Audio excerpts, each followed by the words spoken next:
अथ 24 सर्गः। तम् समीक्ष्य व्यवसितम् पितुर्निर्देशपालने कौसल्या बाष्पसमृद्धा वचो धर्मिष्ठमब्रवीत्। अदृष्टदुःखो धर्मात्मा सर्वभूतप्रियम् वदः। मयि जातो दशरथात् कथमुञ्छेन वर्तयेत्। यस्य भृत्याश्च दासाश्च मृष्टान्यन्नानि भुञ्जते कथम् स भोक्ष्यते रामो वने मूलफलान्ययम्। क एतच्छ्रद्दधेत् श्रुत्वा कस्य वा न भवेद्भयम्। गुणवान् दयितो राज्ञः काकुत्स्थो यद्विवास्यते। नूनम् तु बलवान् लोके कृतान्तः सर्वमादिशन्। लोके रामाभिरामस्त्वम् वनम् यत्र गमिष्यसि। अयम् तु मामात्मभवस्तवा दर्शनमारुतः। विलापदुःखसमिधो रुदिताश्रुहुताहुतिः। चिन्ता बाष्पमहाधूमस्तवागमनचिन्तजः। कर्षयित्वाधिकम् पुत्रनिःश्वासायाससम्भवः। त्वया विहीनामिह माम् शोकाग्निरतुलो महान्। प्रदक्ष्यते यथा कक्ष्यम् चित्रभानुर्हिमात्यये। कथम् हि धेनुस्वम् वत्सम् गच्छन्तमनुगच्छति। अहम् त्वानुगमिष्यामि यत्र वत्स गमिष्यसि। यथा निगदितम् मात्रा तद्वाक्यम् पुरुषर्षभः। श्रुत्वा रामो ब्रवीद्वाक्यम् मातरम् भृशदुःखिता। कैकेय्या वञ्चितो राजा मयि चारण्यमाश्रिते।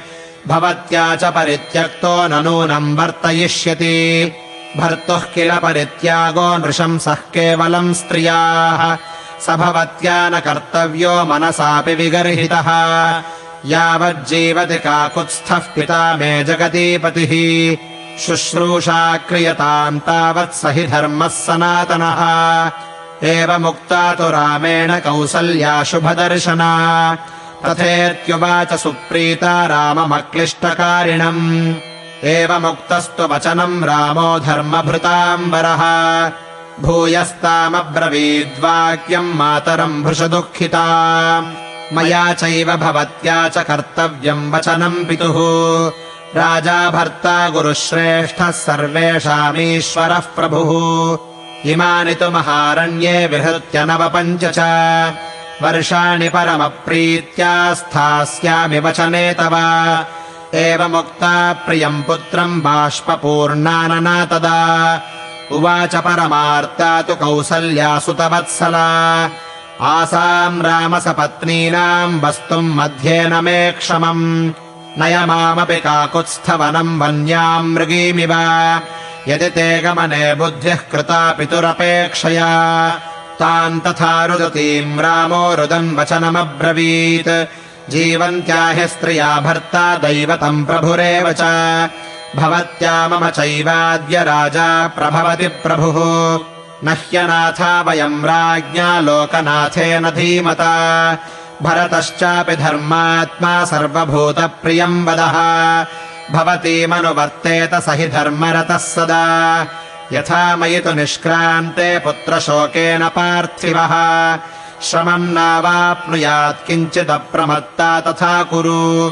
दारुणश्चाप्ययम् शोको यथैनन्न विनाशयेत्। राज्ञो वृद्धस्य सततम् हितम् चरसमाहिता। व्रतोपवासनिरता या नारी परमोत्तमा। भर्तारम् नानुवर्तेत सा च पापगतिर्भवेत्। भर्तुः शुश्रूषया नारी लभते स्वर्गमुत्तमम्। अपि या निर्नमस्कारा निवृत्ता देवपूजनात्।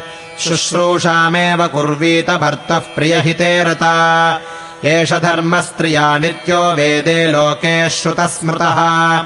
अग्निकार्येषु च सदा सुमनोभिश्च देवताः। पूज्यास्ते मत्कृते देवि ब्राह्मणाश्चैव सत्कृताः। एवम् कालम् प्रतीक्षस्व ममागमनकाङ्क्षिणी। नियता नियताहारा भर्तृशुश्रूषणे रता।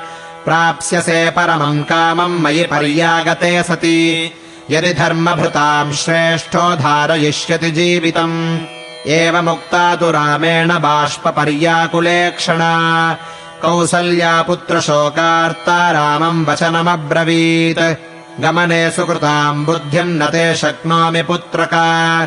विनिवर्तयितुम् वीरनूनम् कालो दुरत्ययः गच्छ पुत्रत्वमेकाग्रो भद्रम् तेऽस्तु सदा विभो पुनस्त्वयि निवृत्ते तु भविष्यामि गतक्लमा प्रत्यागते महाभागे कृतार्थे चरितव्रते पितुरानृण्यताम् प्राप्ते स्वपिष्ये परमम् सुखम् कृतान्तस्य गतिः पुत्र दुर्विभाव्या सदा भुवि यस्त्वाम् सञ्चोदयति मे वच आविध्य राघव गच्छेदानीम् महाबाहो क्षेमेण पुनरागतः नन्दयिष्यसि माम् पुत्रसाम्नाश्लक्ष्णेन चारुणा अपीदानीम् सकालस्याद्वनात् प्रत्यागतम् पुनः यत्त्वाम् पुत्रक पश्येयम् जटावल्कलधारिणम् तथा हि रामम् वनवासनिश्चितम् ददर्श देवी परमेण चेतसा उवाच रामम् शुभलक्षणम् वचो बभूव च स्वस्त्ययनाभिकाङ्क्षिणी